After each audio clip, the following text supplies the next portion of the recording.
안녕하십니까. 공병호TV의 공병호입니다. 여러분의 후원이 부정선거 의혹 사건의 실체를 밝히고 국내외에 널리 알리려는 공병호TV 활동에 힘을 더할 것입니다. 방송 시작하겠습니다. 권력은 기본적으로 폭력의 바탕을 두고 있습니다. 그래서 정의나 진실이 반드시 승리하는 것은 아닙니다. 이 방송을 보는 분들이 집권 세력의 핵심 관계자 입장에서 한번 서서 생각해 보시기 바랍니다. 4.15 총선은 부정선거였다. 이런 주장을 그들이 받아들일 수 있겠습니까? 받아들이는 순간 그들이 지금 누리는 것의 대부분을 내놓아야 되고 일부는 감옥에서 오랜 세월을 보내야 됩니다. 때문에 스스로 불법을 저질렀다 그렇게 인정하지는 않을 것입니다. 대신에 진실을 밝히려는 노력을 목숨을 걸고 필사적으로 막으려 할 것입니다. 그리고 그들 손에는 경찰, 검찰, 언론 등 그리고 돈, 모든 것이 다 갖고 있는 상태입니다. 대다수 국민들이 부정선거는 절대로 받아들일 수 없다는 그런 결기와 기백을 보이지 않는 한 부정선거를 하늘 아래 낱낱이 밝히고 관련자를 처벌하는 일은 정말 만만치 않은 과제가 될 것으로 봅니다. 그렇다고 해서 그들이 무죄 판정을 받을 수 있다고 보는가? 아직도 일부 철없는 사람들은 지금 이 세상에 부정선거란 것이 어떻게 일어날 수 있는가 이렇게 반문하기도 하지만 그렇게 하다가 만일 아무 일도 없었던 것이 판정나면 당신 어떻게 하겠소 이렇게 걱정해 주는 사람들도 있습니다. 하지만 분명한 사실은 4.15 총선의 사전투표 과정에서 엄청난 범죄가 있었는가 없었는가는 이미 결판이 난 문제라는 점입니다. 다른 것들은 다 속일 수 있지만 이미 일어난 사건을 기록한 숫자는 속일 수가 없습니다. 이미 일어난 사건을 기록한 숫자는 절대로 속일 수 없습니다. 숫자는 그야말로 무자비합니다. 숫자는 그야말로 아주 무자비할 정도로 그렇게 냉혹합니다. 선행을 베풀었다면 숫자는 선행을 무자비할 정도로 기록으로 남깁니다. 마찬가지로 악행을 베풀었다면 숫자는 그 악행을 무자비하게 후세들을 위해서 기록을 남기게 되죠. 5월 19일 날 공병호TV는 조작증거 찾아내다 용산구 사례를 방송했습니다. 시청자 가운데 박동규 님이 분석한 자료를 정리해서 방송한 내용입니다.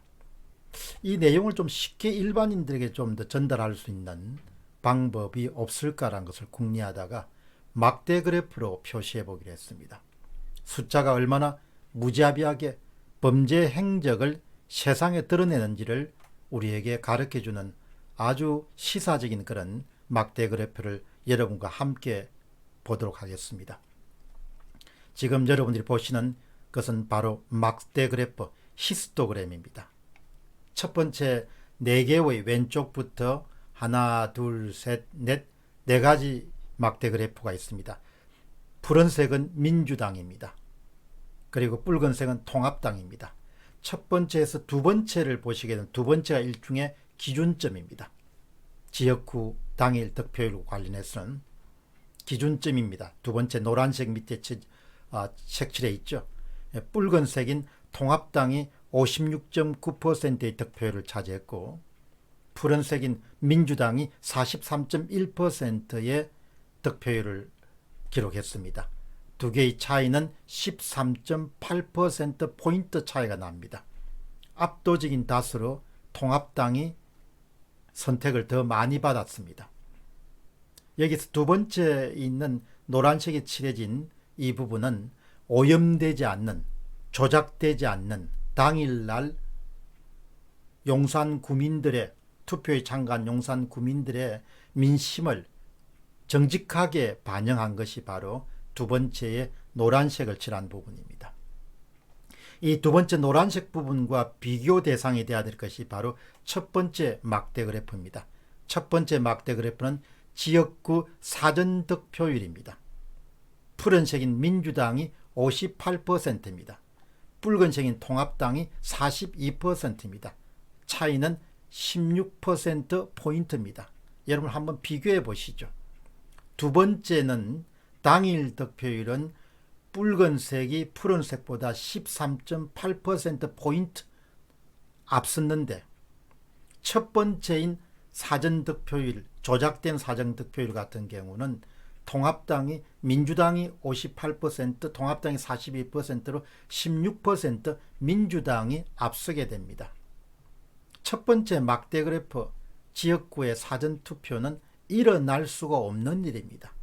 불가능한 일입니다.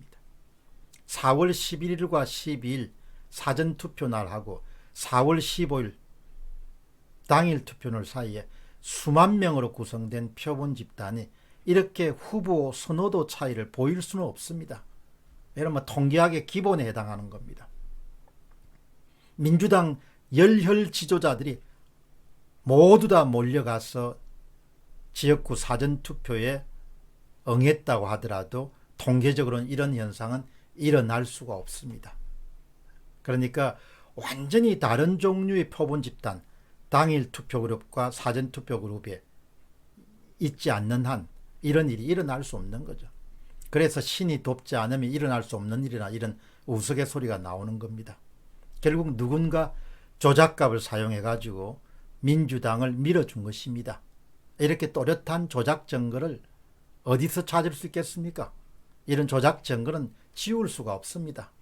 그러니까 이번 사건을 주도한 사람들이 권력을 이용해 가지고 침묵으로 지키고 그냥 없었던 일로 그렇게 넘어갈 수 있을지 모르지만 이 숫자는 영원히 남아서 아마 범죄 행각을 정언할 수밖에 없을 것이다.